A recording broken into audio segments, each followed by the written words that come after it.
Gusto ko magluto ng ampalaya. Meron ako nakita doon na may nadaanan ako na nagtitinda ng mga gulay. Ito ang binili ko. Tapos yung sitaw.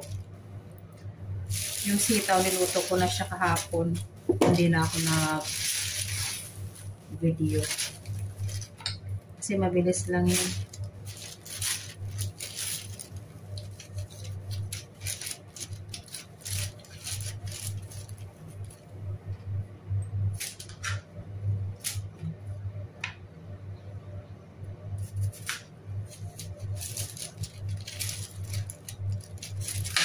Kinakain ito ng hilaw ng mga Thailandie eh. Sanay na sila kasi tinatry ko itong kainin din. Hindi ko kaya, mapait. Unless, meron kasi mga, iba-iba rin kasi yung mga palaya, may sobrang pait ito. Minsan, merong mild lang. Yan yung magandang gawing parang ensalada. Ilalagyan nila ng kamatis, sibuyas.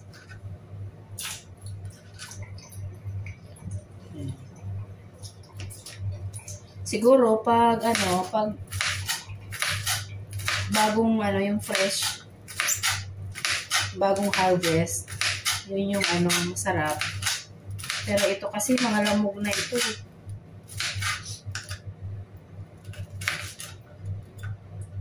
Marami ng mga pinagdaanan ito. Kaya, na siya. Mga, na, parang damage yung, balat niya.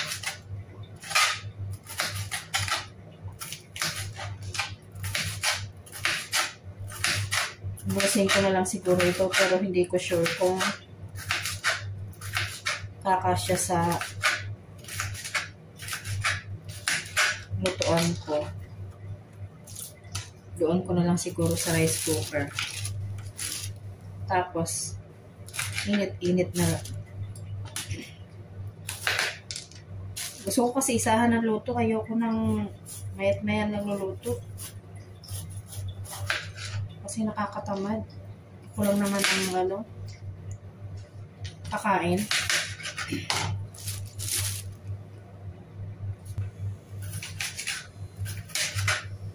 Ang nilalahok ko lang dito, itlog.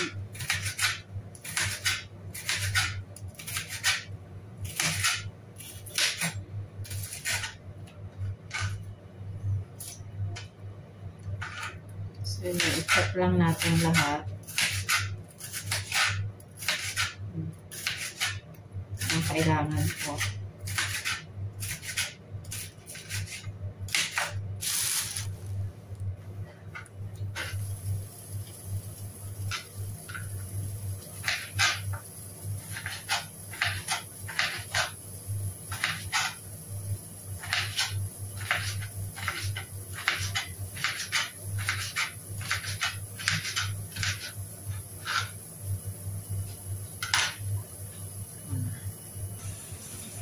Tapos ko nang i-slice.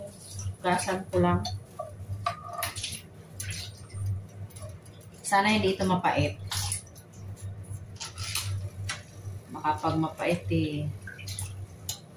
Ay, kasya naman na pala dito. Dito ko na lang siya lutuin. Isang hugas pa.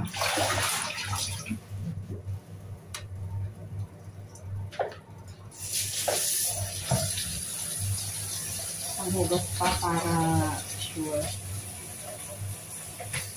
na malinis.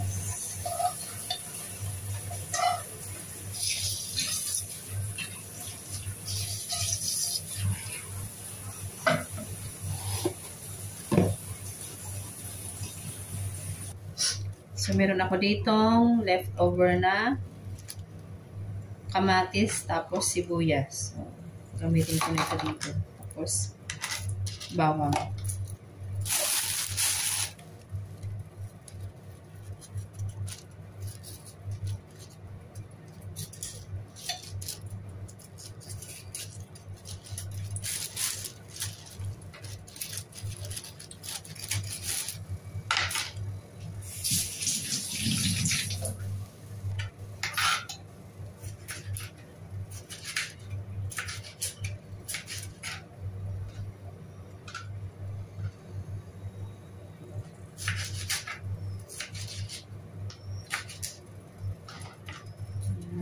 Tapos, ubusin ko na siguro itong sibuyas.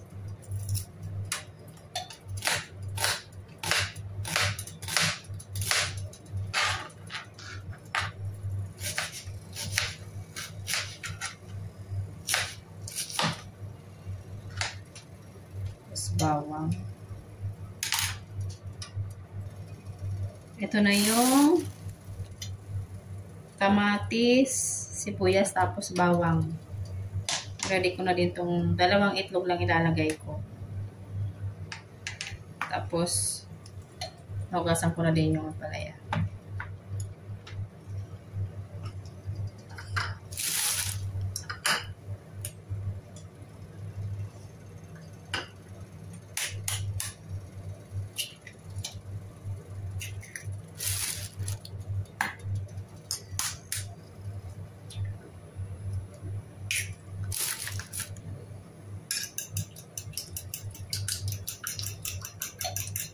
Okay na to.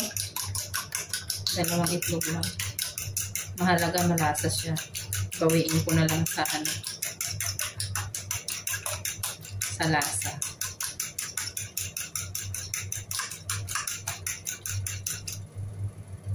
Ayan.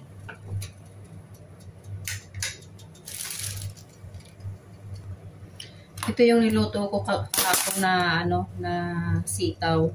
Babaunin ko sana to sa office kanina eh. Hindi ko dinala.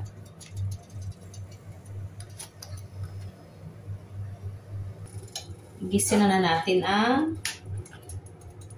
ampalaya.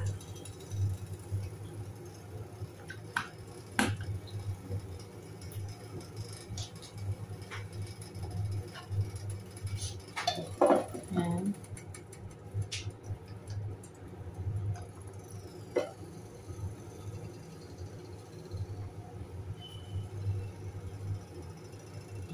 Painitin lang natin.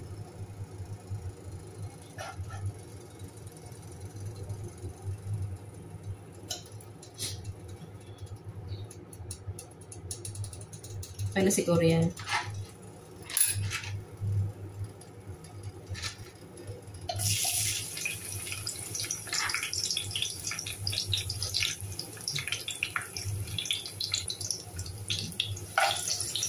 Hindi masyadong kita dyan.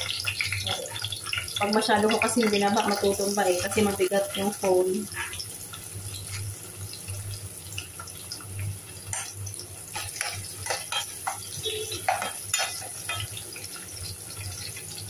Bawang, sibuyas, tapos kamatis. Isusunod ko na.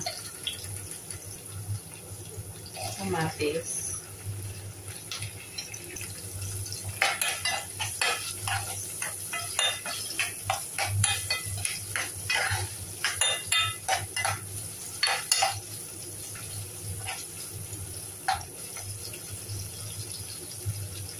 Ilagay ko na yung yung itlog. Aalisin ko na lang mamaya.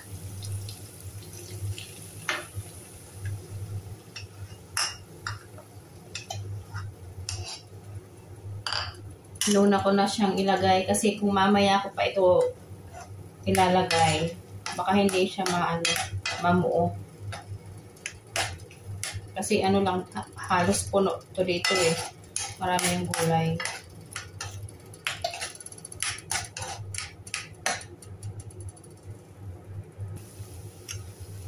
Tapos, is-set aside ko muna.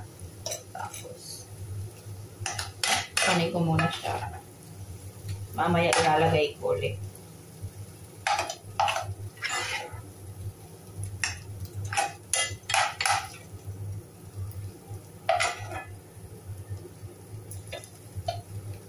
Set aside ko lang to. Lagyan na natin yung gulay.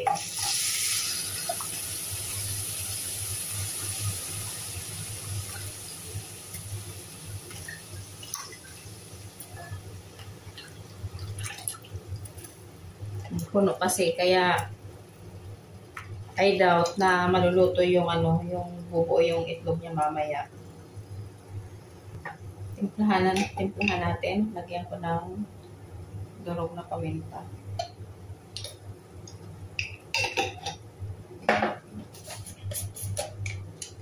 Salt. Tansya lang.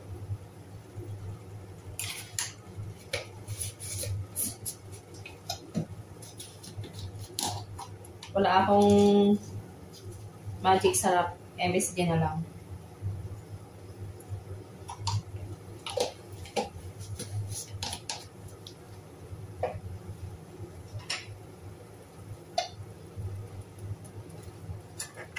Halos hindi ko mahalo kasi punong-puno siya.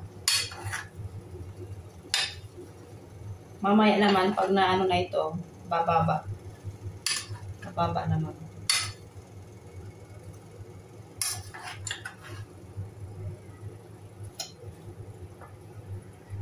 Wala itong sariling walang sariling cover eh. Ito na lang gagamitin ko.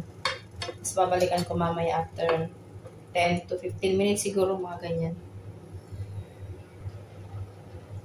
Ayan, bumaba na.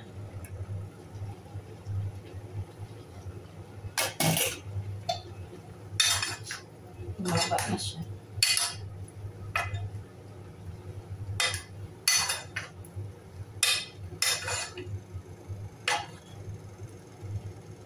Lagay ko na yung pinuna ko kaninang itlog.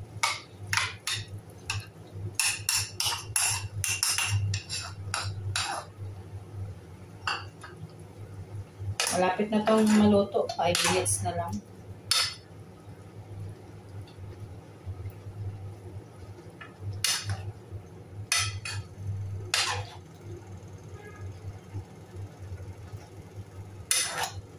Gusto ko yung half cook lang. Ayoko nang masyadong luto nito.